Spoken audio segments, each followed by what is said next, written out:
Vamos a recibir en el comienzo del programa a Pablo Domínguez, gerente corporativo de la empresa Ocean Network Express. Vamos a hablar de logística, de la disponibilidad de contenedores, de los costos de las líneas marítimas. Pero en primer lugar, Pablo Domínguez, nos interesaría conocer las características de lo que es la empresa Ocean Network Express, que funciona aquí desde Uruguay, que trabaja desde nuestro país. ¿Qué características tiene la empresa? ¿Cómo funciona a nivel nacional y también internacional? Buen día y gracias por acompañarnos. Buen día, Martín, buen día para todos los oyentes, un placer y bueno, gracias por la invitación de poder participar en tu programa. Bueno, la dinámica, nosotros somos una empresa de origen japonés, especializados en el transporte de contenedores marítimos, tanto para carga seca como carga refrigerada. Nuestros servicios recalan en el puerto Montevideo. Como sabrán los oyentes, el puerto Montevideo es la principal terminal portuaria para la operación de contenedores que tiene el país. Y nosotros básicamente nos especializamos tenemos dos grandes rutas, pero la principal es Asia, principalmente los puertos chinos. Tanto para ir como para venir, ¿no? Claro. Pablo, o sea que en buena medida todo lo que es la operativa hoy a propósito de contenedores refrigerados de carne es uno de los puntos, digamos, y de los productos que trabajan en la empresa habitualmente.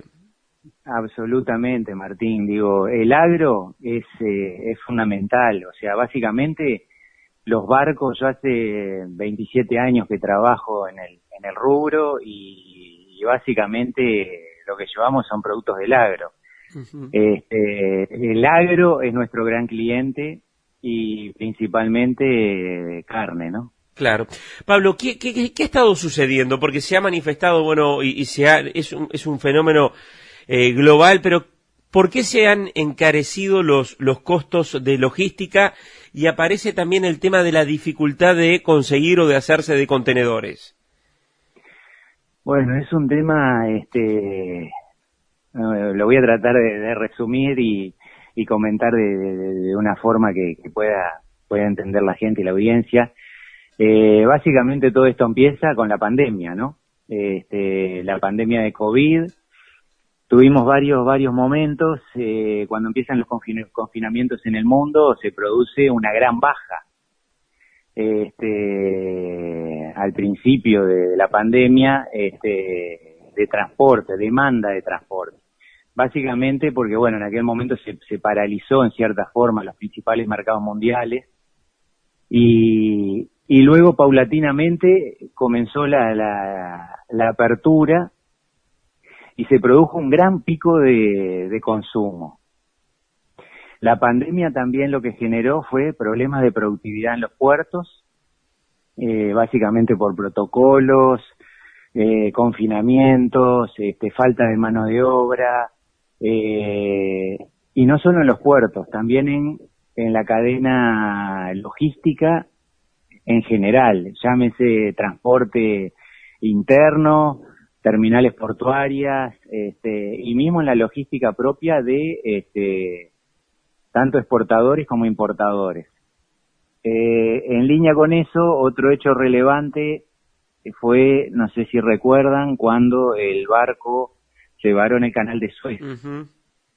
Esa varadura, que duró varios días, no sé si recuerdan que tuvieron que trabajar bastante para sacar ese enorme barco, esos son mega carrier, se le dice, o un mega containero. Básicamente obstruyó una de las principales rutas marítimas del mundo. Más allá de que nosotros, como Uruguay, nuestro comercio no pasa a través de ahí, pero sí los grandes mercados como Europa, Asia, el 12% se dice del comercio mundial pasa a través de esa ruta, generó un congestionamiento. Los barcos no entraban ni salían. Eso hacía que los contenedores estuvieran parados arriba de los barcos. Y bueno, y como hecho más reciente y más relevante, no sé si tuvieron posibilidad de creo que sí, de ver lo que fue el brote de COVID en el puerto de Yantián. Eso fue en la última semana de mayo. El puerto estuvo cerrado prácticamente una semana y Yantián es el tercer puerto en volumen a nivel mundial. Es un puerto que opera unos 300 barcos diarios aproximadamente, y eso que generó que los barcos, al estar el puerto cerrado, no podían ingresar a puerto, permanecían con sus contenedores arriba del barco, y ahí se generaron esperas de hasta 15 días promedio. ¿Eso qué hace? Enlentece toda la cadena, o sea, los contenedores no entran al circuito habitual que era llegar, descargar, la carga del contenedor ser liberado, ir al depósito del cliente. Todo ese proceso está demorado. Ya de cuando el barco tiene que esperar para poder ingresar. Claro. Demoras en la descarga, demoras en la liberación porque, por ejemplo, hay menos disponibilidad de camiones, por ejemplo. Y ese contenedor circula por el mundo. O sea, pues nosotros lo sacamos de acá a China, de China se va a Hamburgo, de Hamburgo se va a Nueva York, de Nueva York va a Brasil, de Brasil viene para acá. Entonces, si esos obstáculos, digamos, o demoras en la cadena, repercuten a nivel global, ¿no? Claro, o sea, hoy tenemos un problema de disponibilidad de contenedores. En el caso del aumento de los costos, esa situación ha sido uno de los que ha desencadenado este aumento de los costos. ¿De qué porcentaje de aumento estamos hablando con respecto a lo que era, por ejemplo, Pablo, la situación que teníamos prepandemia, para citar un momento de normalidad, podríamos decir, en el mundo? Sí, eso es Martín, es difícil porque hoy eso es un mercado de libre competencia, todo depende de la oferta y la demanda, el precio está cambiando todos los días. Porque no solo tenemos un problema de disponibilidad de contenedores, hoy en día lo que se está dando también es un problema de disponibilidad de barcos. No hay barcos en el mundo, porque desde que el mundo se empezó a desconfinar, se empezó paulatinamente a abrir, los volúmenes de carga también han aumentado. Y todo lo que era flota parada, que había en el mundo porque no estaba teniendo carga, hoy esa flota está toda navegando. E incluso es insuficiente. Entonces yo los escucho a veces de mañana cuando ustedes comentan los precios, la variación de los precios día a día, y esto es algo similar, ¿no? Pero sí, los fletes han aumentado significativamente, pero la idea es que, mi experiencia es que estos mercados son cíclicos, ¿no? En algún momento, ojalá que en un año, capaz que 2 máximo se va a tender a ordenar, digamos, ¿no? Claro. Y hoy un contenedor, por ejemplo, refrigerado a China, simplemente para graficar, la variación que ha tenido el flete de Uruguay a China, ¿de cuánto ha sido, Pablo? Para tener de alguna manera una referencia, digamos, de este impacto que recién tú estabas manejando. Si hablamos de un contenedor, obviamente que va a depender de las características, del tamaño del mismo, pero ¿de cuánto estaríamos hablando aproximadamente? Y la variación pudo haber sido del doble, ¿no? O del triple lo que era el costo, dependiendo del destino, del tipo si era enfriado, congelado, pero sí, se ha multiplicado por 2 o 3 en algunos casos, ¿no? Uh-huh.